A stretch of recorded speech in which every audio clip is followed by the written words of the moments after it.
ओम शांति। मधुबन बेहद घर से जून मास के लिए हम भाई बहनों के लिए विशेष अटेंशन आया। समय प्रमाण मीठे बाबा विशेष इशारा कर रहे हैं।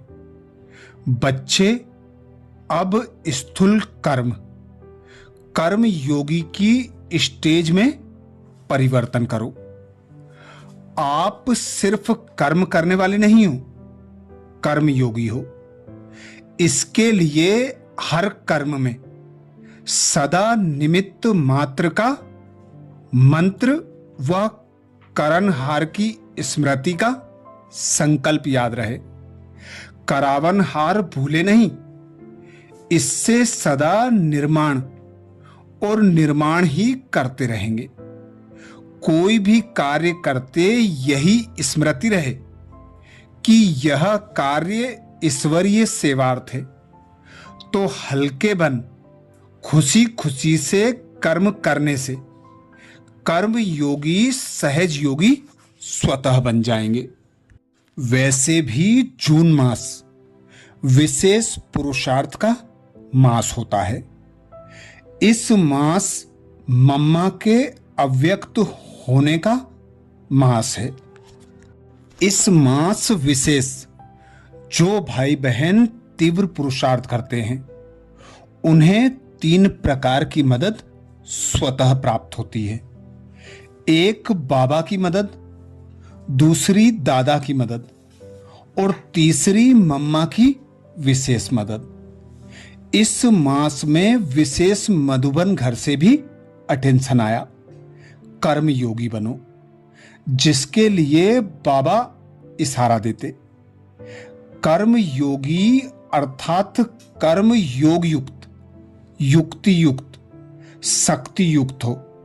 सिर्फ बैठकर योग करने वाले नहीं, योगी जीवन है अर्थात योग युक्त हैं। कर्म योगी किसी भी कर्म की तरफ आकर्षित नहीं होते। वह अपनी योग शक्ति से कर्मेंद्रियों द्वारा कर्म कराते हैं। जो कर्म के वश होकर चलने वाले हैं उनको कर्म योगी नहीं कह सकते। अर्थात 1 जून को विशेष बाबा ने इशारा दिया, कोई भी कर्म करते योग युक्त रहो। युक्ति युक्त होकर, शक्ति युक्त होकर कर्म करो। अर्थात सर्वशक्तिमान पिता परमात्मा को साथी सहयोगी बनाकर कर्म करो। जब कर्म योगी बनकर कर्म करेंगे तो कोई भी कर्म हमें अपनी ओर आकर्षित नहीं करेगा। हम कर्म के वश नहीं होकर कर्मयोगी बनकर चलते रहेंगे। 2 जून को बाबा ने विशेष इशारा दिया। कर्म योगी कर्म के भोग भोगने में, अच्छे व बुरे में कर्म के वशीभूत नहीं हो सकते। कर्म योगी नाम सिद्ध करता है कि योगी हैं अर्थात निराकारी आत्मिक स्वरूप में स्थित होकर कर्म करने वाले हैं। जैसे कर्म के बिना 1 सेकंड भी नहीं रह सकते, वैसे ही याद अर्थात योग के बिना 1 सेकंड नहीं रह सकते। इसलिए कर्म के साथ योगी नाम भी साथ साथ ही है। अर्थात खुद को आत्मा अनुभव करना और बाबा की याद में रहकर कर्म करना, यही कर्मयोगी स्टेज की श्रेष्ठता है। 3 जून को बाबा ने इशारा दिया, जैसे कर्म स्वतः ही चलते रहते हैं, कर्मेंद्रियों को नेचुरल अभ्यास है, ऐसे ही बुद्धि को याद का नेचुरल अभ्यास होना चाहिए। इन कर्मेंद्रियों का आदि अनादि अपना अपना कार्य है। हाथ को हिलाने व पांव को चलाने में कोई मेहनत नहीं करनी पड़ती। उसी प्रमाण ब्राह्मण जीवन का तथा इस संगम युगी जीवन में बुद्धि का निजी कार्य व जन्म का कार्य है बाप को याद करना। जीवन का जो निजी कार्य होता है वह नेचुरल और सहज होता है, तो अपने को सहज योगी अनुभव करो, अर्थात मन और बुद्धि को सदा बाबा पर एकाग्र रखकर जब हमें कर्म करने का अभ्यास हो जाएगा तो स्वतः और सहज कर्म योगी सहज योगी बन जाएंगे।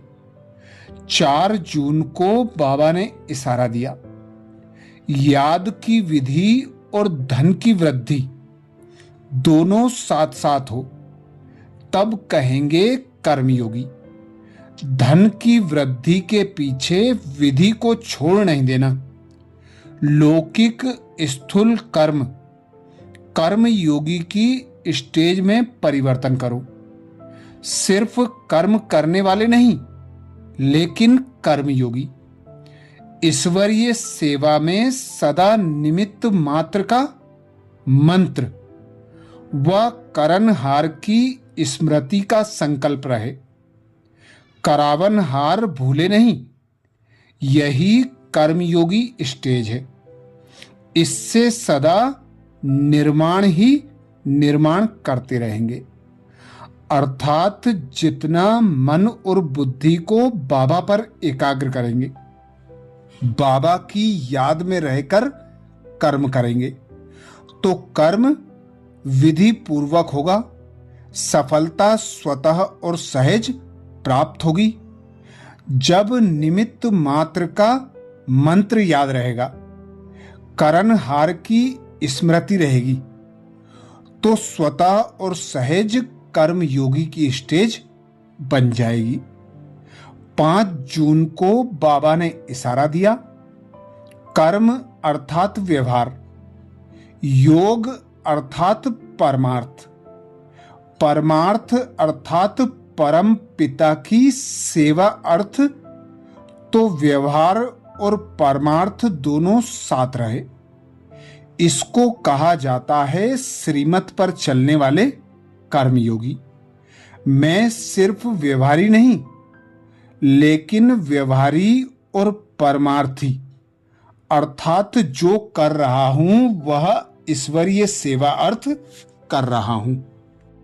इस स्मृति से एक ही तन द्वारा एक ही समय मन और धन की डबल कमाई होती रहेगी।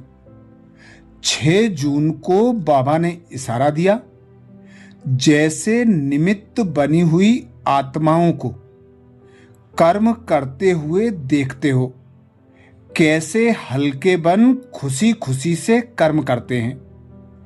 इन्हों से सहज कर्मयोगी बनने की प्रेरणा मिलती है। कर्मयोगी बनने के लिए अपनी ऊंची स्थिति और असली स्थान को सदा स्मृति में रख कार्य करने अर्थ नीचे आओ, तो कितना भी कार्य करते कर्मयोगी रहेंगे। अर्थात जब कर्म करना है तो कर्मेंद्रियों का आधार लेकर कर्म करो, और कर्म होते ही इस 5 तत्वों की देह से न्यारे हो जाओ। कभी परम धाम में परम पिता परमात्मा के सम्मुख विराजमान हो जाओ, कभी अव्यक्त वतनवासी बनकर अव्यक्त वतन में बाप दादा के सम्मुख बैठ जाओ। 7 जून को बाबा ने इशारा दिया, अभी सहज और सदा कर्मयोगी, अर्थात निरंतर निर्विघ्न समाधि में रहने वाले सहज योगी बनो।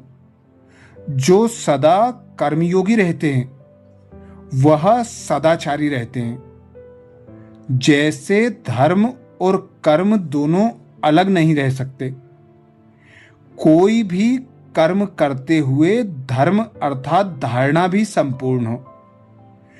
कर्म में जब बहुत बिजी रहते हो तब धारणा भी इतनी रहे, दोनों तराजू का तरफ एक समान रहे, तब कहेंगे श्रेष्ठ व दिव्य बुद्धिमान कर्मयोगी आत्मा।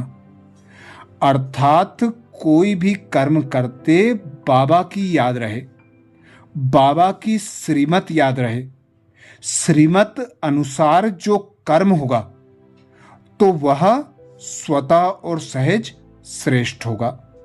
इसीलिए बाबा कहते कर्म और धारणा समान हो। 8 जून को बाबा ने इशारा दिया, जैसे कला दिखाने वाले कलाबाज व सर्कस में काम करने वाले हर कर्म करते हुए हर कर्म में अपनी कलाबाजी दिखाते हैं, उन्हों का हर कर्म कला बन जाता है। ऐसे आप श्रेष्ठ आत्माएं, कर्म योगी, निरंतर योगी, सहज योगी, राजयोगी, हर कर्म को न्यारे और प्यारे रहने की कला में रहकर करो। आपके अलौकिक कर्म की कला को देखने के लिए सारे विश्व की आत्माएं इच्छुक बनकर आएंगी। अर्थात खुद को विश्व की स्टेज पर हीरो पार्टधारी अनुभव करते हुए जितना भी कर्म करते हैं बाबा की श्रीमत अनुसार कर्म करें, बाबा की याद में रहकर कर्म करें। जितना याद में रहकर कर्म करेंगे उतना श्रेष्ठ कर्म होगा, हर कर्म से कला प्रत्यक्ष होगी। 9 जून को बाबा ने इशारा दिया, आप सबको बाप द्वारा शुद्ध प्रवृत्ति मिली हुई है। बुद्धि की प्रवृत्ति है शुद्ध संकल्प करना, वाणी की प्रवृत्ति है जो बाप द्वारा सुना वह सुनाना, कर्म की प्रवृत्ति है कर्मयोगी बन हर कर्म करना, कमल समान न्यारा और प्यारा बनकर रहना, हर कर्म द्वारा बाप के श्रेष्ठ कार्यों को प्रत्यक्ष करना, हर कर्म चरित्र रूप से करना, चतुराई नहीं लेकिन चरित्र, वह भी दिव्य चरित्र हो, तब कहेंगे कर्मयोगी। अर्थात स्वयं भगवान निराकार पिता परमात्मा अमृत बेला से लेकर रात तक के लिए हर समय के लिए हमें श्रीमत देते हैं। उन श्रीमतों के अनुसार हर कर्म करेंगे, उतना ही कर्म द्वारा चरित्र प्रत्यक्ष होगा और हम स्वतः और सहज कर्मयोगी बन जाएंगे। 10 जून को बाबा ने इशारा दिया, योग माना ही याद का अटेंशन। जैसे कर्म नहीं छोड़ सकते वैसे याद भी ना छूटे, इसको कहा जाता है कर्मयोगी। कर्मयोगी अर्थात हर कर्म द्वारा बाप से स्नेह और संबंध का हर आत्मा को साक्षात्कार हो। जैसे हद की आत्माओं से स्नेह रखने वाली आत्मा के चेहरे और चलन से दिखाई देता है कि यह कोई के स्नेह में लवलीन है, ऐसे हर कर्म बाप के साथ स्नेही आत्मा का अनुभव कराए, तब कहेंगे कर्मयोगी।